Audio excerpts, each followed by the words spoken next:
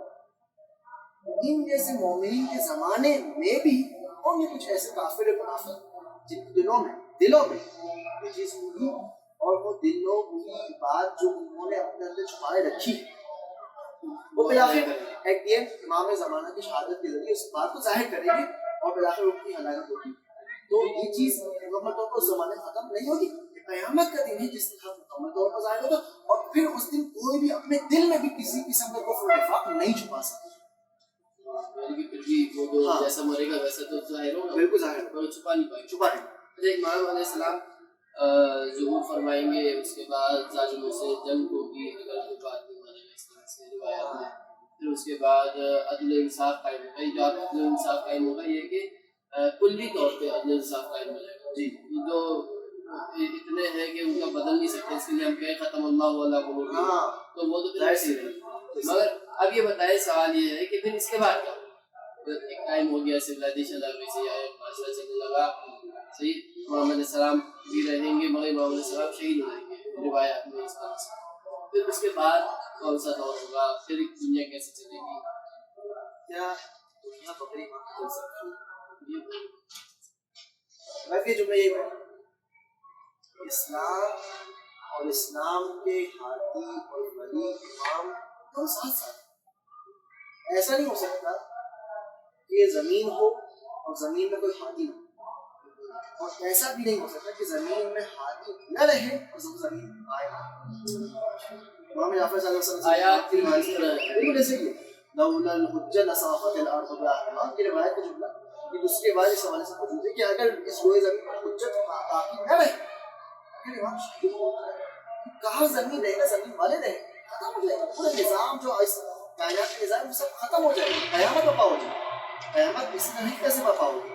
امام جعفر صلی اللہ علیہ وسلم نے روایت میں فرماتے ہیں کہ الاسلام والسلطان العادل اخوا, یہ اسلام اور اس اسلام کو بقا قائم رکھنے والے امام بھی دونوں بھائی ایک طرح سے ساتھ ساتھ ہیں. لا يصلح واحد منهما الا بصاحبه, ایسے نہیں کہ ایک ہو اور دوسرا موجود نہ ہو, یہ ایمان ہو زمین دونوں ساتھ ساتھ ہو. الاسلام اصل السلطان العارس والسلطان العادل حارس. اسلام اثاثہ ہے اور یہ اثاثہ قائم نہیں رہ سکتا مگر کہ اثاثہ کو قائم کرنے والے ایک امام کے ذریعے. وہ امام ہوں گے تو یہ اثاثہ قائم رہے گا. وما الصلاح فمنهدم, اگر یہ اثاثہ قائم نہ رہے تو پوری کائنات ختم ہو جائے گی. اگر امام نہ ہوں گے تو کائنات نہ رہے گی, کائنات نہ رہے گی تو کائنات ختم ہو جائے گی, قیامت کا پہنچ جائے گی. بالکل ایسے.